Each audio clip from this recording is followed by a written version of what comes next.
یہ دن بھی آنا تھا کہ جو بم 2003 میں تیار ہوا اسے آج امریکہ نے افغانستان پر استعمال کر لیا۔ جی ہاں، ذکر ہو رہا ہے GBU-43 بم کا، جسے مدر آف آل بمز کہا جاتا ہے، اور اس کے بارے میں یہ بتایا گیا ہے کہ 21,600 پاؤنڈ وزنی یہ بم آج صوبے ننگرہار میں گرایا گیا۔ ترجمان وائٹ ہاؤس کا کہنا ہے کہ امریکی فوج نے افغانستان میں سب سے بڑا نان نیوکلیر بم گرا دیا ہے۔ صوبے ننگرہار میں داعش کے ٹھکانوں کو نشانہ بنایا گیا ہے اور بم حملے میں شہریوں کی ہلاکتوں کا خدشہ بھی ظاہر کیا جا رہا ہے، یہ کہنا ہے افغان حکام کا۔ آپ کو بتائیں کہ امریکہ کی جانب سے مدر آف بمز GBU-43 بم دنیا میں پہلی بار استعمال کیا گیا ہے، اور یہ حملہ کیا گیا ہے صوبہ ننگرہار میں، جہاں داعش کے ٹھکانوں کو نشانہ بنایا گیا ہے، اور امریکی فوج نے افغانستان میں سب سے بڑا نان نیوکلیر بم گرا دیا ہے۔ ماہرین کا کہنا ہے کہ GBU-43B میسو آرڈیننس ایئر بلاسٹ اسے کہا جاتا ہے، MOAB، اور یہ انتہائی طاقتور بم ہے، گو کہ نان نیوکلیئر ہے، لیکن یہ جہاں بھی گرتا ہے وہاں پر تباہی پھیلاتا ہے، بڑے رقبے پر یہ تباہی پھیلاتا ہے، اور اسے مدر آف آل بمز یعنی بموں کی ماں کہا جاتا ہے۔ یہ 2003 میں امریکہ میں اسے ایجاد کیا گیا تھا، لیکن اسے اب 2017 میں جو ہے اسے آزمائشی طور پہ استعمال کیا گیا ہے اور گرایا گیا ہے داعش کے ٹھکانوں پر۔ اس بم کے حوالے سے دیکھتے ہیں یہ رپورٹ۔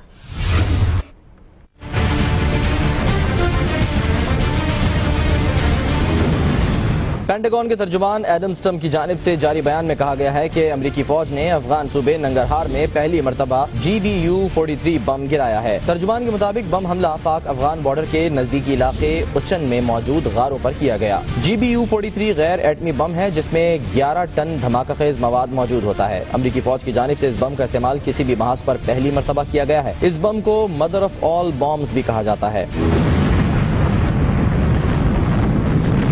بم حملے میں ہلاکتوں کا خدشہ ظاہر کیا جا رہا ہے۔ دوسری جانب وائٹ ہاؤس کے ترجمان نے بم حملے کی تصدیق کرتے ہوئے کہا کہ ننگرہار میں داعش کے ٹھکانوں کو نشانہ بنایا گیا۔ واشنگٹن میں پریس کانفرنس کرتے ہوئے ترجمان شان اسپائسر نے کہا کہ امریکہ داعش کے خلاف جنگ کو سنجیدگی سے لے رہا ہے۔ بم حملے سے قبل شہریوں کی اموات سے بچنے کے لیے اقدامات کیے گئے۔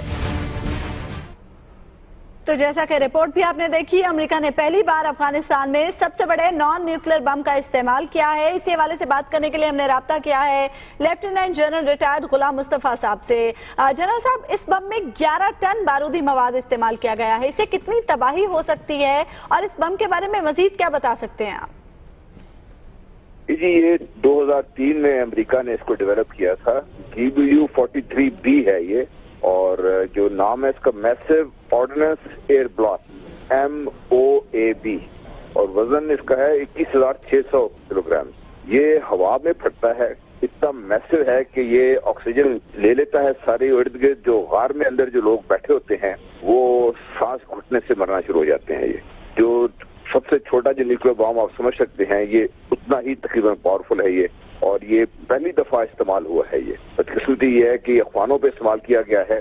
کہہ تو رہے ہیں کہ ہم نے داعش کے خلاف استعمال کیا ہے، ریزلٹس آئیں گے تو پتہ چلے گا، لیکن ارد گرد تقریباً 2-2.5 کلومیٹر میں میرا نہیں خیال کچھ۔ اچھا جنرل صاحب، اس بم کے نتیجے میں شہری ہلاکتوں کا کتنا خدشہ ہے؟ کہہ تو رہے ہیں کہ ہم نے داعش پہ حملہ کیا ہے، کہ داعش سرنگیں اور غار استعمال کر رہے تھے، اور چونکہ یہ ایئر بلاسٹ ہے، ہوا میں پھٹتا ہے اور ساری آکسیجن ارد گرد سے لے لیتا ہے، تو پھر یہ غاروں میں بھی جو لوگ بیٹھے ہوں گے آکسیجن تو انہیں اسی جگہ سے لینی جہاں سے آئے گی، تو ایک تو تباہی ہوگی اس سے، پھر جب یہ تیز ہوائیں چلیں گی اس سے، پھر جو بلاسٹ ہے اس سے۔ جنرل صاحب، ہم نے دیکھا ہے ماضی میں کہ جب ڈرون حملہ کیا جاتا ہے تو اس کا قانونی جواز بھی پیش کیا جانا ضروری ہوتا ہے۔ اس حملے کا قانونی جواز کیا ہوگا؟ دیکھیے، طاقت کا کوئی قانونی جواز نہیں ہے، اور بیجا طاقت کا استعمال کا بالکل کوئی نہیں ہے، اور جس طریقے سے انہوں نے بلا روک ٹوک عراق کو نشانہ بنایا، پھر لیبیا کو نشانہ بنایا، اور اب سیریا کے پیچھے پڑے ہوئے ہیں، افغانستان کے پیچھے پڑے ہوئے ہیں، تو ان کو تو روک ٹوک کرنے والا ہے کوئی نہیں، اور اس کے قانونی جواز اتنی بڑی تباہی کا کوئی انسان نہیں دے سکتا۔ ٹھیک، بہت بہت شکریہ lieutenant general retired Ghulam Mustafa صاحب ہمارے ساتھ موجود، اور اس بم سے متعلق جو کہ GBU-43B